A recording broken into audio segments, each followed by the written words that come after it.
Umagang kay ganda mga idol. Welcome back to my channel. Ito na naman po ako mangungulit sa inyo. May pagkakabala na naman po ako habang wala pang ride. Magre-repair na naman po ako ng electric fan. Wow! Ito po yung aking aayusin na electric fan. Ayan po, papalitan ko siya ng motor. Ayan, nakabili na ako ito. This video guys, gusto ko lang ituro sa inyo, lalo na yung mga tatay na kagaya ko, kung may hilig magkalikot dyan ng mga appliances sa bahay, kagaya po ng electric fan. Tuturo ko kung paano, bago po itong motor na to, wala po siyang thermal fuse.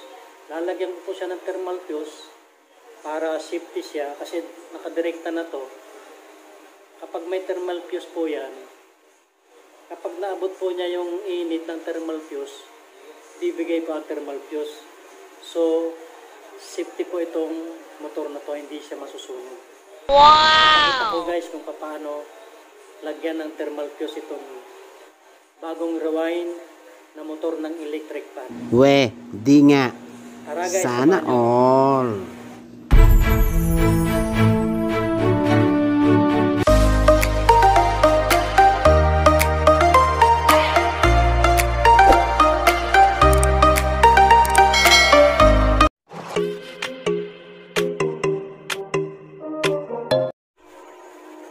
Andito na po ako nagbabalik. Ito po yung motor ng electric fan. Bagong rewind. Bibili ko lang kanina. Lalagyan ko po ito ng thermal fuse. Ang ilalagay ko pong thermal fuse, ito. Medyo shakinan na siya. Pero okay pa naman to. Itistingin ko muna kung may resistance siya. Ito po tester. Ilalagay ko sa times 1. Ito po, titistingin ko tong thermal fuse kung may resistance siya. Ayan po, mayroon. Pag pumalo yan, may resistance siya.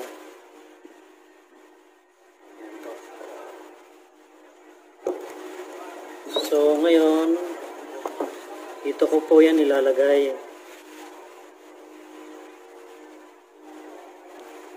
Bale, itong dalawang yelo na to, para po ito sa capacitor. Kahit saan ko naman ilagay ito dito, pwede naman. Dito ko ilalagay. Tapos yung kaputol niyan, dito ko ilalagay sa kabila. Bago ko po ito lagyan ng thermal fuse, aalamin ko muna guys kung saan dito ang number 1, number 2, number 3. Wow! Sa mga tatay dyan, baka mamaya malito kayo. Hindi nyo alam ang number 1, number 2, number 3 dito sa control. Testingin nyo muna. Itong green, ito po ang common, ito yung sa plug. Konektado po ito sa plug. Alin po dito, alin sa dalawa, kung red o black. Testingin nyo lang po ito. Ayan. Ginagawa mo? Pag pumalo po yan, no. times 10. Times 10. Ayan po. Itong pula, titistingin ko siya. Ayan po, pumalo siya. Pumalo rin. Ito po yung puti. Pinakamahina siya ang palo. Ayan o, kung makikita nyo sa tester. Yung puti, ayan, kulay white.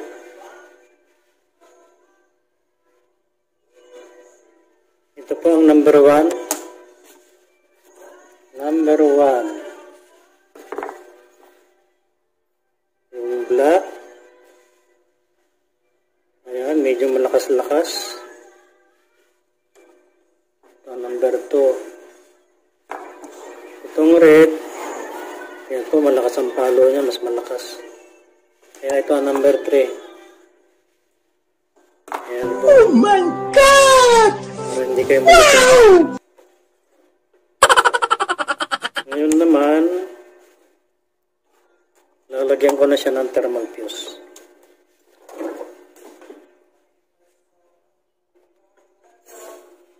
Lalagyan ko muna siya ng masking tape.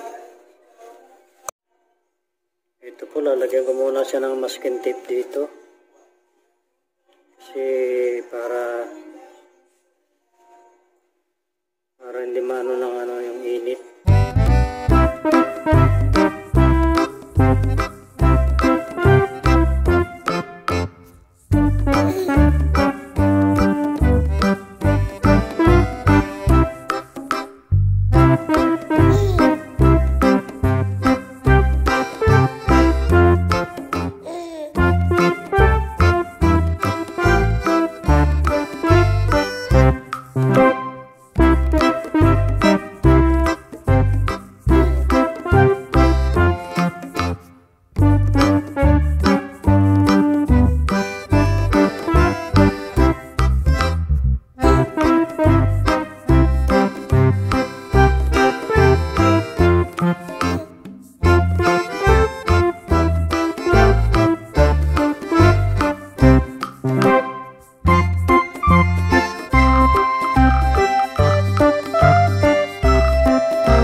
Lagyan ko lang po ng konting filtering iron.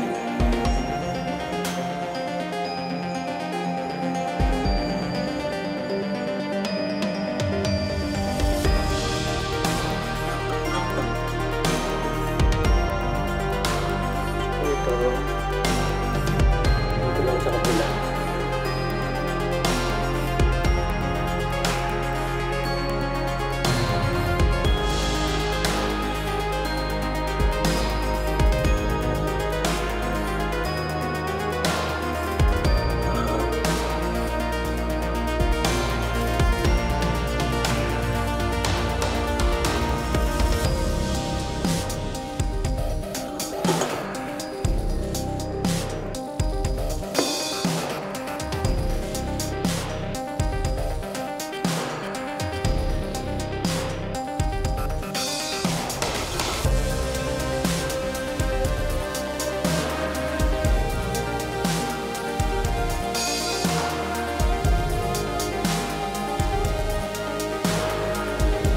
po, painitan nyo lang para kumapit.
Nalagyan ko na ng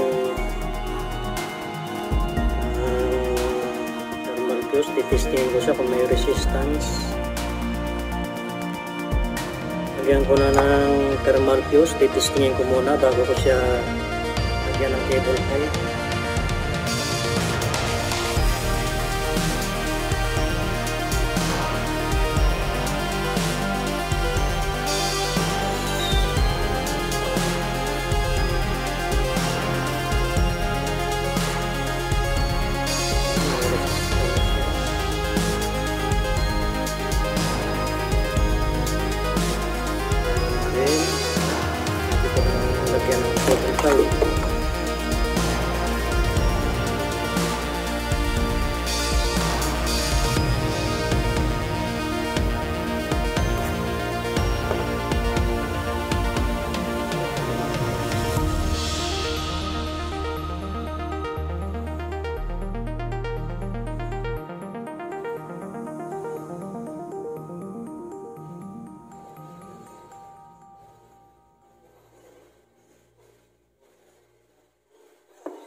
Lagyan ng masking tape para hindi masyado.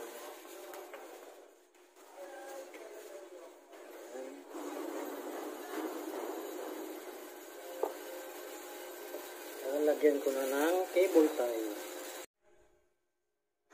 Ito po, lalagyan ko na ng cable tie. Ito po yung magnet wire niya. Ingat-ingat po dyan, baka tingnan maigi, baka may mga nakaanong wire kasi po sensitive yan.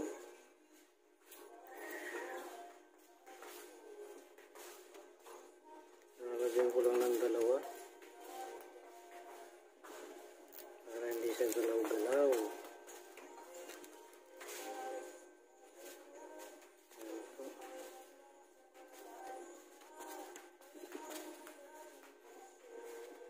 Okay.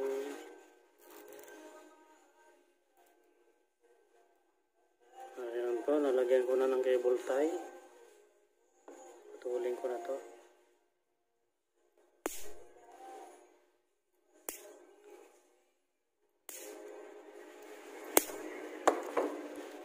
Ayan, pwede ko na siyang ikabit. Lalagay ko na po itong housing niya.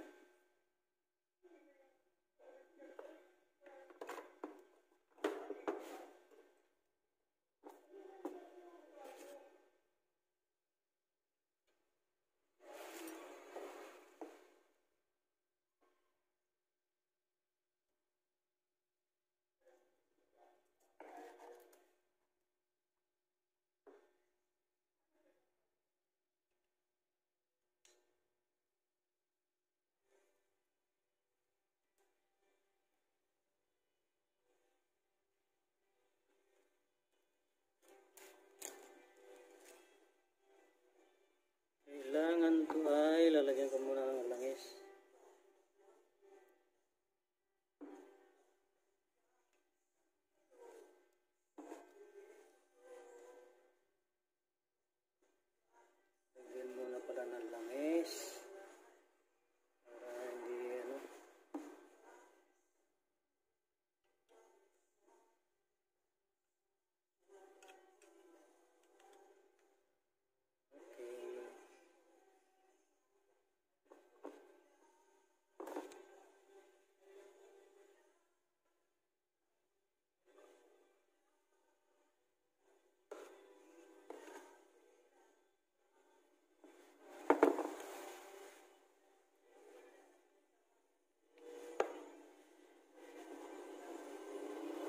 bukas.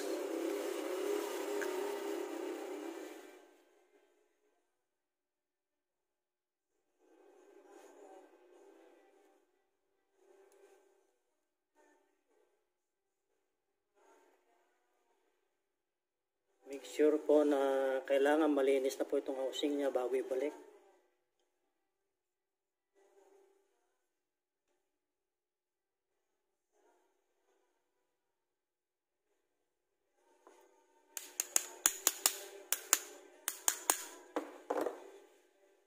Ayan po, maganda na yung ikot niya. Balik ko na yung tornilyo.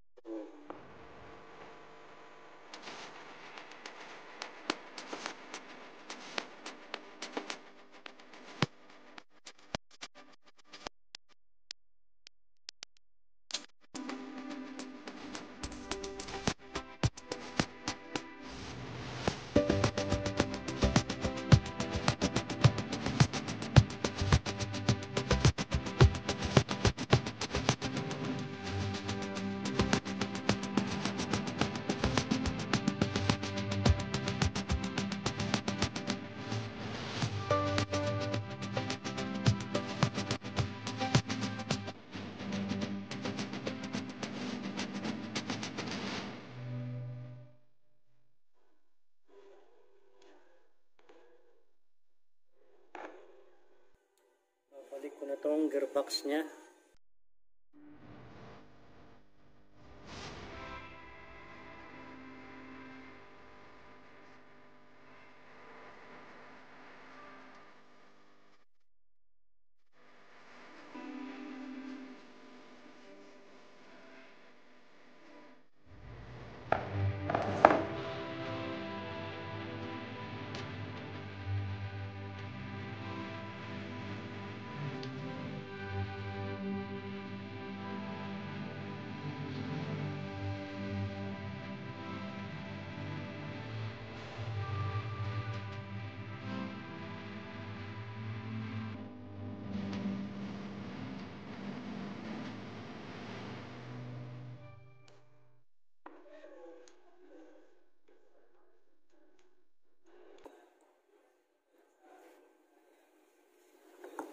Okay.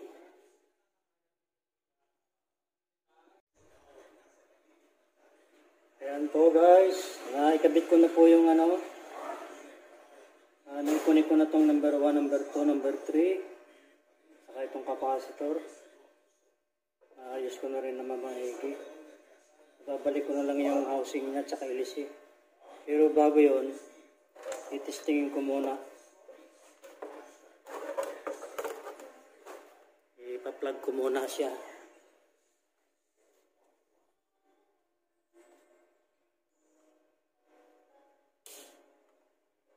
Number 1.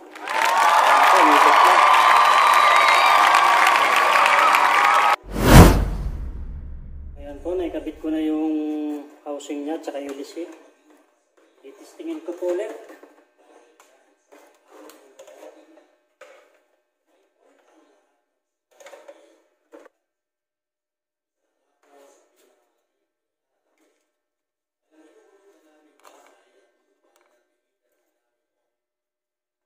Ayan po, ilalagay ko sa number 1.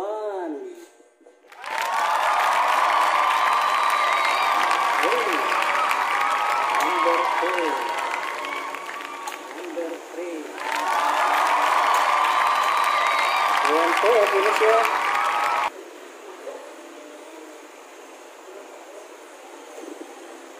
Guys, magpapaalam na po ako. Sana po nasundan yung aking ginawa kanina. Yung mga mahilig magkalikot ng mga gamit dyan sa bahay. Yan po, ganun lang po.